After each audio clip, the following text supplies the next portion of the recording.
Pour en discuter, je reçois Catherine Lubier, ex-déléguée générale du Québec à New York et ancienne conseillère principale du premier ministre Stephen Harper. Madame Lubier, bonsoir. Bonsoir. Alors, tout d'abord, votre réaction à cette sortie de l'ambassadeur Hoekstra contre le représentant commercial de l'Ontario, David Patterson. Qu'est-ce que ça vous dit, cette réaction?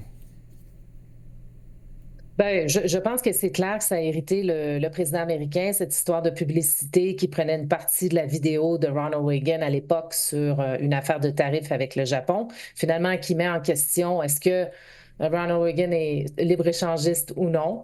Et c'est le style de M. Hoekstra, hein? C'est un gars qui n'a pas la langue dans sa poche, qui est cérébral, qui est direct.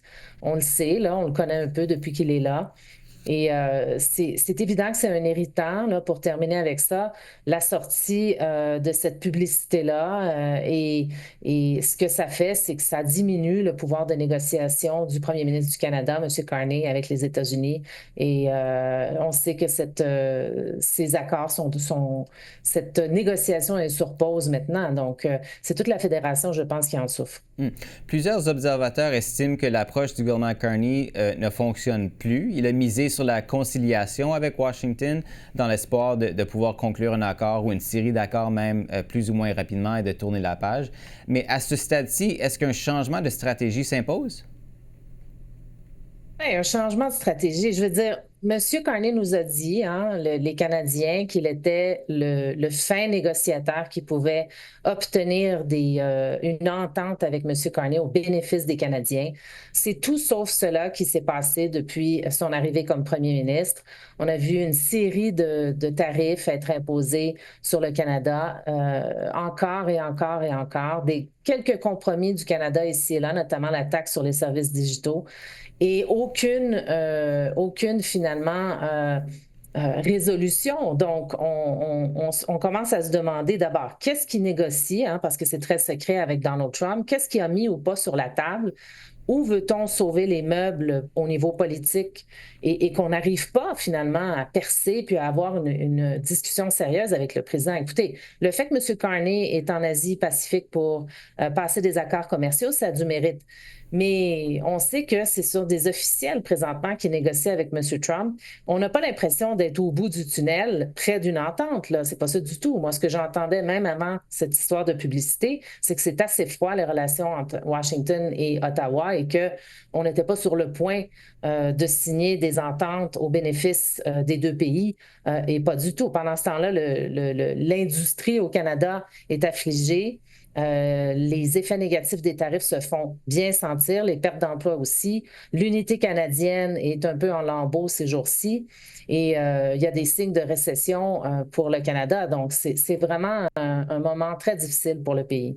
Vous l'avez évoqué, M. Carney avait promis pendant les élections fédérales de jouer du coude avec l'administration Trump et certains souhaiteraient voir le gouvernement adopter une approche plus musclée envers les Américains à présent. Selon vous, comment est-ce que le président Trump réagirait? Parce qu'on voit que même une simple publicité l'a vraiment mis hors de ses gonds. Donc, on devrait s'attendre Ouais. à quelle réaction de la part du président si on y allait de façon plus musclée? Je pense pas que le mot c'est musclé. Je pense qu'il faut être réaliste. Il faut comprendre que le Canada est à côté de la plus grande puissance économique et militaire au monde et que si on ne fait pas de compromis avec les Américains, ça va mal aller pour nous. Alors, je pense pas que c'est le ton. Hein? M. Ford n'a pas compris comment négocier M. Trump avec cette publicité parce que ça a empiré les choses. C'est pas ce qu'il dit, mais on le constate bien.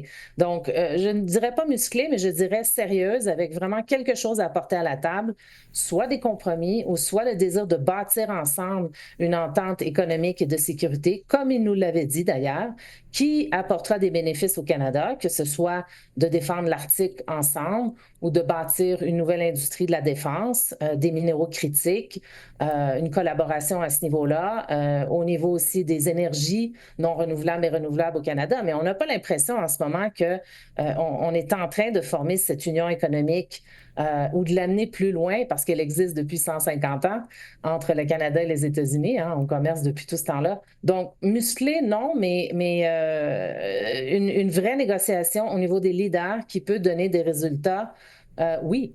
Donc, dans un ton, le ton pour moi doit demeurer cordial. Vous savez, je vous donne un exemple, là. Monsieur Trump est en Corée ce matin, reçoit une couronne en or du leader coréen. Bon, on peut peut-être trouver ça ridicule, mais je pense qu'ils sont en train de bien lire qui est Donald Trump et de s'arranger pour ne pas recevoir la foudre de Donald Trump. M. Ford a clairement indiqué pour sa part qu'il ne compte pas rester sur la touche. Le premier ministre de la Colombie-Britannique, David Eby, affirme que sa province ira de l'avant avec ses propres publicités antitarifaires destinées au public américain. Quels impacts ces initiatives des provinces auront-elles sur les efforts du Canada pour se défendre? Et croyez-vous que les provinces devraient jouer un tel rôle? Mais je pense que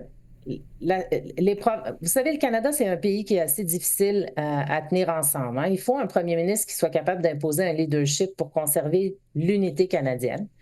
Il faut aussi qu'on soit capable, quand on est dans une crise comme celle-là, où on a une autre partie avec laquelle on négocie sérieusement l'avenir du pays, être capable de le faire d'une seule voix. Alors pour moi, M. Carney ne passe pas le test puisque M. Ford s'est avancé en ayant une stratégie Ontario qui nuit aux négociations canadiennes. Euh, que ce soit M. Eby avec sa stratégie ou la Saskatchewan avec ses enjeux de canola, puis toute la force de négociation qu'ils peuvent avoir au pays avec l'uranium, que ce soit le Québec avec son désir de voir les tarifs tomber sur l'acier, l'aluminium. Ça prend un chef d'orchestre au Canada qui est capable de parler d'une seule voix et ça prend une unité canadienne. C'est vraiment pas ce qu'on sent en ce moment. Je pense que M. Carney ferait bien de peut-être revenir au pays, rencontrer les premiers ministres et s'assurer que on n'empire pas la situation en lançant des messages croisés et contradictoires auprès de l'administration Trump. Monsieur Carney, vous l'avez mentionné, fait sa tournée en Asie. Il doit rencontrer le premier ministre, c'est-à-dire le président chinois, pardon, Xi Jinping, vendredi, lors du sommet de l'APEC en Corée du Sud. Comment est-ce qu'on doit comprendre cette rencontre et son importance dans le contexte actuel? Ben, c'est extrêmement important parce que plus les États-Unis vont imposer de tarifs et de sanctions à la Chine, moins ça va aller bien dans le monde, hein, parce que ça a un effet direct, vous l'avez vu, sur l'économie. Une journée, M. Trump s'est enragé un peu avec le président chinois, la bourse a tombé. Le lendemain, il a dit non, nos deux nations vont en arriver à une entente, la bourse a remonté. Alors, c'est vraiment un effet direct. La Chine est une puissance qui avance ses objectifs, ses valeurs dans le monde. C'est un parti communiste qui est à la tête de la Chine. Ce sont des ambitions qui veulent renverser la manière dont nous vivons dans les démocraties avec nos valeurs. Donc, il faut conserver la grande démocratie qu'est les États-Unis et il faut que les États-Unis puissent obtenir des accès commerciaux, notamment aux minéraux critiques et stratégiques, puisqu'on n'en produit pas assez davantage ici pour nos industries stratégiques. Vous savez, la Chine produit, par exemple, beaucoup de semi-conducteurs. Les États-Unis, eux, produisent beaucoup de logiciels, de technologies. Donc, ces deux mondes-là doivent être complémentaires pour qu'on puisse continuer à créer de la prospérité dans le monde. C'est très, très stratégique que M. Trump s'entende avec les Chinois et qu'il n'y ait pas une escalade de tarifs et de sanctions d'un côté et de l'autre qui auraient des impacts immédiats et négatifs sur des économies comme le Canada. Et finalement, avec la minute qui nous reste, c'est quand même un peu paradoxal parce qu'on cherche désespérément à conclure une entente avec les États-Unis. Mais en fin de compte, quelle valeur réelle aurait un accord signé par Donald Trump? Bien, écoutez, il y a quand même un système de justice aux États-Unis, hein, un système légal. On le voit puisque Donald Trump, on entendra les arguments d'une partie et d'une autre, c'est-à-dire de la Cour suprême et de l'administration Trump. Autour du 4 novembre, je crois, la Cour suprême se penchera à savoir est-ce que les tarifs sont légaux? Est-ce que les arguments de M. Trump à dire il y a des enjeux graves à la sécurité nationale des États-Unis pour pouvoir imposer ces tarifs-là. Est-ce que c'est légal ou pas? Donc, il y a quand même la Cour suprême qui se penche sur cette question-là. Et si nous avons des ententes, je ne vois pas pourquoi, de mauvaise foi, les États-Unis, le lendemain de cette entente-là, ne la respecteraient pas. Donc, je crois qu'on peut arriver à une entente avec les Américains, mais encore faut-il savoir ce qui est en train de se discuter, ce qui est sur la table et comment négocier avec Donald Trump pour que ce soit satisfaisant et qu'on puisse créer des bénéfices pour les Canadiens à travers le pays. Catherine Lubier, merci encore une fois d'avoir été des nôtres ce soir. Merci beaucoup. Au revoir.